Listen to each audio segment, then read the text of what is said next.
हाँ जी, good morning students. बेटा आज हम शुरू करेंगे अपना साइंस का 6th चैप्टर जिसका नाम है लाइफ प्रोसेसेस और जैविक प्रक्रियावां। कल मैंने आप सबको बोला था लेसन रीड करने के लिए और आज हम इस लेसन के बारे में डिस्कस करेंगे। इस लेसन ये थोड़ा सा लेंथी है, लंबा है, इसलिए हम 2 लेक्चर में इस चैप्टर को पढ़ेंगे और जो भी हम टॉपिक पढ़ेंगे उसके क्वेश्चन आपने साथ के साथ ही करने हैं। ठीक है बेटा, तो शुरू करते हैं। लाइफ प्रोसेसेस और जैविक प्रक्रियावां। सबसे पहले लाइफ प्रोसेसेस और जैविक प्रक्रियावां का मतलब क्या है? What do you mean by the life processes? Life processes क्या है? The processes which maintain body function and necessary for the survival is called as a life process. मतलब ऐसी जितनी भी क्रियाएं हैं, जितनी भी प्रोसेसेस हैं जो हमारी बॉडी के फंक्शन को मेंटेन करती हैं और हमारे ज़िंदा रहने के लिए ज़रूरी हैं, उन सारी प्रोसेसेस को हम क्या बोलते हैं? Life processes. दैट मीन जितनी भी क्रियावां जो मिलजुल के इकट्ठे रूप विच काम करें और वो हमारे लिए ज़रूरी हों, उन्हें हम क्या बोलते हैं? जैविक क्रियावां। इसका एग्जाम्पल हम देखें, अगर जैविक क्रियाएँ तो बहुत सारी हैं हमारी शरीर में होती हैं, जो जैसे न्यूट्रिशन जिसे हम बोलते हैं पोषण, रेस्पिरेशन साह क्रिया, सांस लेते हैं ना हम, सांस अंदर लेते हैं छोड़ते हैं, ये भी हमारे लिए ज़रूरी है। डाइजेशन, हम खाना खाते हैं फिर उसे पचाते हैं, जिसे हम बोलते हैं पाचन। एक्सक्रीशन, ट्रांसपोर्टेशन का क्या मतलब है? ये ट्रांसपोर्टेशन जो होती है बेटा, ये जो हम लाइफ प्रोसेसेस की बात कर रहे हैं, सिर्फ हम अपने अंदर नहीं, जितनी भी लिविंग चीज़ें हैं, जितनी भी सजीव चीज़ें हैं, उनकी बात कर रहे हैं, जिसमें प्लांट्स भी आते हैं, एनिमल्स भी आते हैं, हम लोग भी आते हैं, ह्यूमंस भी आते हैं। ठीक है। ट्रांसपोर्टेशन में जैसे कि हम पानी जो है ज़मीन में देंगे, अब जड़ों से वो पानी पूरे पौधे तक पहुंचता है, ट्रांसपोर्टेशन होती है ना, एक जगह से दूसरी जगह। या फिर हम खाना खाते हैं, कोई भी फूड खाते हैं, वो हमारी बॉडी में जाएगा और बॉडी से पूरी जो बॉडी की प्रोसेस है उससे वो जो है एंड में जो उसकी एनर्जी है वो कहाँ जाएगी? हमारे ब्लड में, और ब्लड से हमें मिलेगी, जिससे हम अपना काम कर सकेंगे। तो सबसे पहले जो आपके लेसन में है वो है न्यूट्रिशन और पोषण। पोषण क्या है? न्यूट्रिशन क्या है? पोषण क्या है? प्रोसेस है by which living organism obtain food materials and prepare them for use and providing energy. That means ਉਹ ਪ੍ਰਕਰਮ ਜਿਸ ਦੁਆਰਾ ਜੀਵਧਾਰੀ ਬਾਹਰੀ ਵਾਤਾਵਰਣ ਤੋਂ ਭੋਜਨ ਗ੍ਰਹਿਣ ਕਰਦੇ ਹਨ ਅਤੇ ਭੋਜਨ ਪਦਾਰਥ ਤੋਂ ਊਰਜਾ ਮੁਕਤ ਕਰਕੇ शरीर का वाधा करते हैं। क्या मतलब? जितने भी जीवधारी हैं, जीवधारी मतलब जितने भी जीव जंतु हैं, चाहे वो पौधे हैं, चाहे हम हैं, चाहे जानवर हैं, जब वो बाहरी वातावरण से मतलब एक्सटर्नल एनवायरनमेंट से अपना भोजन ग्रहण करें और उसमें से ऊर्जा मुक्त करके शरीर का वाधा करें। ऊर्जा मुक्त करने का क्या मतलब है? मान लो हम कोई भी खाना खाएं, ठीक है, जब मान लो हमने दाल खा ली, दाल में क्या है?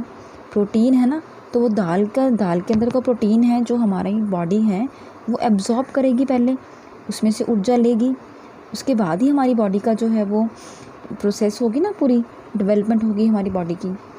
तो इसे हम बोलते हैं न्यूट्रिशन। और बेटा ऊर्जा क्या है? ऊर्जा की हमें ज़रूरत क्यों है? एनर्जी की ज़रूरत क्यों है? हमें कोई भी काम करने के लिए एनर्जी चाहिए। फॉर एग्ज़ाम्पल कोई काम ऐसे हैं जो हमें दिखते हैं, ठीक है, ऐसा नहीं है कि जो काम दिखते हैं उनके लिए हमें एनर्जी चाहिए। जो काम नहीं दिखते, जो हम काम लगता हमें किसी को नहीं दिखाई देते, धीरे धीरे होते हैं, उनके लिए भी एनर्जी चाहिए। अगर हमें 2 कदम चलना है, 1 किलोमीटर चलना है, 10 कदम चलना है, उसके लिए भी हमें एनर्जी चाहिए। जो हम ये बोलते हैं, सोचते हैं, उसके लिए भी एनर्जी चाहिए। ठीक है। उसके अलावा जैसे हमारी बॉडी में ग्रोथ होती है, बच्चा धीरे धीरे बढ़ता है ना, उसके लिए भी एनर्जी चाहिए। और ये एनर्जी हमें मिलेगी कैसे? न्यूट्रिशन से मिलेगी। तो न्यूट्रिशन एक प्रोसेस है जिससे कि हमें एनर्जी जो है वो प्रोवाइड होती है। तो 2 तरह की होती है ये न्यूट्रिशन। एक होती है ऑटोट्रॉफिक, जिसे हम बोलते हैं स्वपोषी। एक होती है हेट्रोट्रॉफिक, जिसे हम बोलते हैं परपोषी या विषमपोषी। ऑटोट्रॉफिक क्या होता है? ऑटोट्रॉफिक में ऑटो मीन्स अपने आप, दैट मीन्स जो जैसे हम एग्जांपल इसमें लेते हैं पौधों का, प्लांट्स का। प्लांट्स क्या करते हैं? अपना खाना अपने आप बनाते हैं ना। जैसे हम 9th क्लास में आपने पढ़ा होगा प्रकाश संश्लेषण की क्रिया या फोटोसिंथेसिस, कि सूर्य की रोशनी में जितने भी हरे पौधे हैं वो अपना खाना जो है वो अपने आप बनाते हैं। किसी की मदद नहीं है लेते, ही अपने आप काम करते हैं अपना।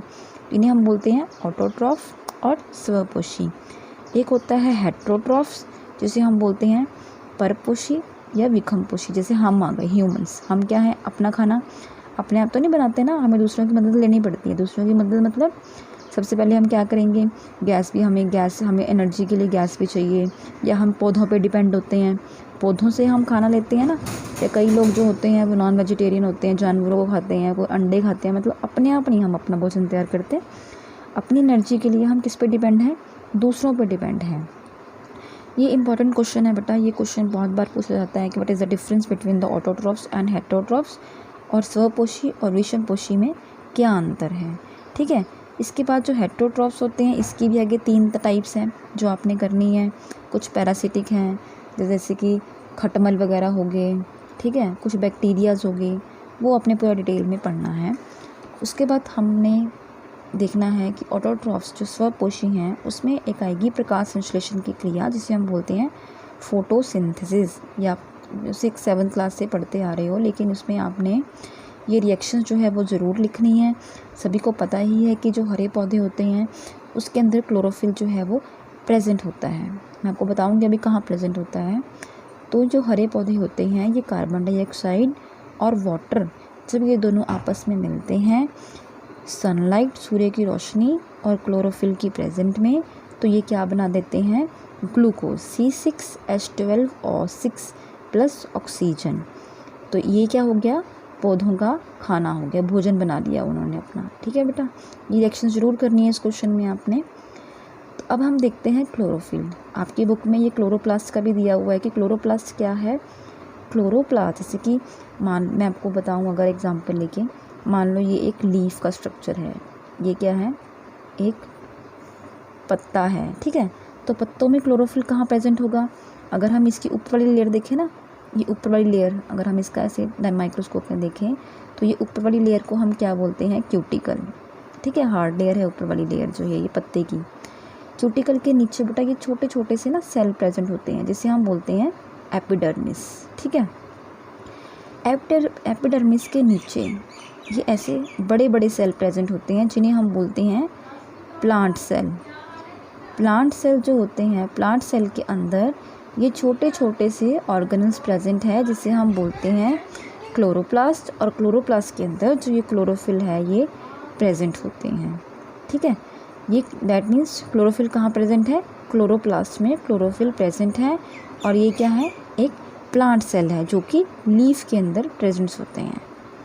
ये भी एक बेटा अलग क्वेश्चन है, ये भी एक अलग क्वेश्चन है जो आपके बुक में टॉपिक दिया है, उस चीज़ के बेसिस पे आपके क्वेश्चंस बने हैं। अब न्यूट्रिशन में ही एक आपका आता है डाइजेशन, पाचन क्रिया। ठीक है, पाचन क्रिया बेसिकली क्या है, मनुक्खी आहार नाली, मतलब जो भी हम खाते हैं किस तरह से डाइजेशन होता ही है वो हम देखेंगे।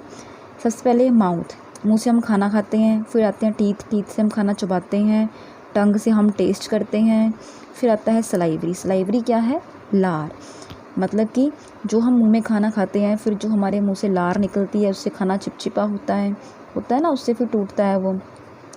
अगर ये लार नहीं होगी, लार निकलती कैसे है, कुछ ग्लैंड्स होते हैं जिन्हें हम बोलते हैं सलाइवरी ग्लैंड्स। ठीक है, फिर आती है ईसोफेगस, जिसे हम बोलते हैं भोजन नली। फिर आता है स्टमक, जब हम खाना खाते हैं तो उसके बाद खाना जो है वो हम अपने गले से निकलते हैं ना, उसके बाद ये एक फूड पाइप जिसे हम बोलते हैं ईसोफेगस, वहाँ पहुँचता है, वहाँ से स्टमक जिसे हम बोलते हैं मीदा, वहाँ पे डाइजेशन होती है। फिर पहुँचता है छोटी आंत स्मॉल इंटेस्टाइन में, वहाँ से बड़ी आंत लार्ज इंटेस्टाइन में। इसके भी अलग अलग पार्ट्स हैं बेटा, इसके भी अलग अलग पार्ट्स होते हैं।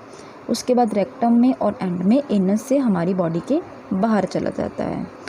और इस पूरी डाइजेशन की प्रोसेस में लीवर, गैल ब्लैडर, पैनक्रियाज, ये कुछ ग्लैंड्स हैं जो कि क्या करते हैं, मदद करते हैं। कुछ सक्रीशन जो है वो जूस है, रस जो है वो छोड़ते हैं इन ऑर्गन्स के अंदर, तो कि ये पूरी डाइजेशन जो होती है, इसका डायग्राम से मैं आपको समझाती हूँ कि किस तरह से होता है।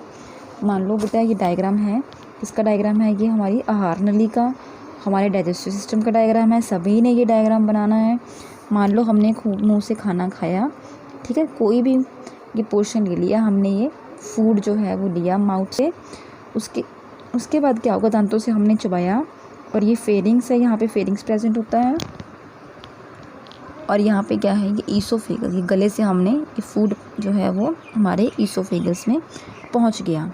ये ईसोफेगस जो होता है, इसकी शेप अगर मैं आपको बताऊँ, इसकी शेप इस तरह से होती है। ये खाना है ना, ये खाना जब यहाँ जाएगा, अगर मैं आपको बड़ा करके दिखाऊँ तो ये खाना अगर यहाँ पहुँचा तो क्या होगा, ये ऊपर वाला जो हिस्सा है ना, ये कॉन्ट्रैक्ट होगा, ऐसे कॉन्ट्रैक्ट सिकुड़ जाएगा। ठीक है, जब ये सिकुड़ेगा तो ये जो है वो फैल जाएगा ऐसे, और खाना धीरे धीरे धीरे धीरे ऐसे ये नीचे आ जाएगा मूवमेंट से, और यहाँ कहाँ पहुँच जाएगा, मीदा में, जिसे हम क्या बोलते हैं, स्टमक, और क्या बोलते हैं बेटा, मीहदा। ठीक है, उसके बाद ये जो खाना है स्टमक से कहाँ जाएगा, कहाँ पहुँचेगा, स्टमक के बाद ये खाना कहाँ पहुँचेगा, ये खाना पहुँचेगा ड्यूडिनम, जो कि एक छोटी आंत का एक हिस्सा है। ये है ड्यूडिनम, ये भी छोटी आंत का एक हिस्सा है जिसे हम बोलते हैं ड्यूडिनम। ठीक है, उसके बाद ये आंत दिख रही है आपको यहाँ से, ये देखो कैसे ये फैली हुई है बेटा। इसकी ये कम से कम 4 मीटर जितनी कॉइलिंग होती है इसके अंदर। ठीक है, 4 मीटर लंबी होती है ये, और 4 मीटर में इसके 3 पार्ट्स होते हैं। ये वाला पोर्शन तो सबसे पहले ड्यूडिनम, इलियम, जिजनम, ऐसे 3 पार्ट्स में डिवाइडेड होती है। यहाँ से पूरा खाना जो है, पूरी जितनी भी एब्जॉर्प्शन होती है खाने की, वो सारी स्मॉल इंटेस्टाइन तक ख़त्म हो जाती है। उसके बाद बचा हुआ खाना, जो पानी वगैरह जो रह जाता है, फिर ये खाना जो है यहाँ पहुँचता है बड़ी आंत में। पानी की जो एब्जॉर्प्शन होती है वो हमारी होती है बड़ी आंत में और लार्ज इंटेस्टाइन में। यहाँ से ये खाना पहुँचता है रेक्टम में, और एंड में एनस के थ्रू जो है ये बाहर चला जाता है। ये क्या होगी, हमारी लार्ज इंटेस्टाइन, इसे हम क्या बोलते हैं, वड्डी आंत। वड्डी आंत, वो वड्डी अंदर। ठीक है, उसके बाद अब हम देखेंगे ये जो हिस्सा है इसे हम क्या बोलते हैं, अपेंडिक्स। अब इस अपेंडिक्स को अपेंडिक्स ही बोलते हैं। ओके बेटा, उसके बाद ये पोर्शन है, ये हमारे जो कुछ हैं ग्लैंड्स लगे हुए हैं जो कि सेक्रीशन छोड़ते हैं ड्यूरिंग द डाइजेशन। जब पाचन क्रिया चल रही होती है, ये अपनी सेक्रीशन जो है, बाइल रस, जूसेस जो हैं वो छोड़ते हैं।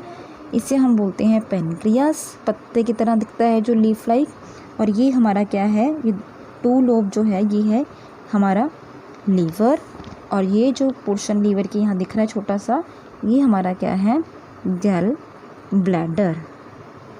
ठीक है, और होता क्या क्या है हमारे मुंह में, सबसे पहले स्टार्च जो है वो ग्लूकोज में कन्वर्ट होता है हमारे मुंह के अंदर। फिर जो खाना होता है वो एसिडिक होता है। हमारे स्टमक, हमारे मीदे के अंदर जो खाना बेसिक में कन्वर्ट होता है। उसके बाद प्रोटीन जो है वो हमारे अमाइनो एसिड में कन्वर्ट होते हैं।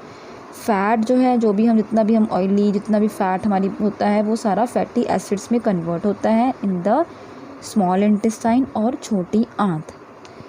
ये बेटा आज हमने न्यूट्रिशन डाइजेशन तक कंप्लीट किया है। कल हम जो है आगे इसके पढ़ेंगे। आपने ये पूरा चैप्टर यहाँ तक दोबारा से पढ़ना है। ठीक है, फिर मैं कल को आपको इससे क्वेश्चन आंसर दूंगी। क्वेश्चन आंसर करने हैं आपने इस चैप्टर के, जो भी क्वेश्चन आंसर मैं दूंगी इस पोर्शन से related. That is all about today. सभी ने ध्यान से पढ़ना है।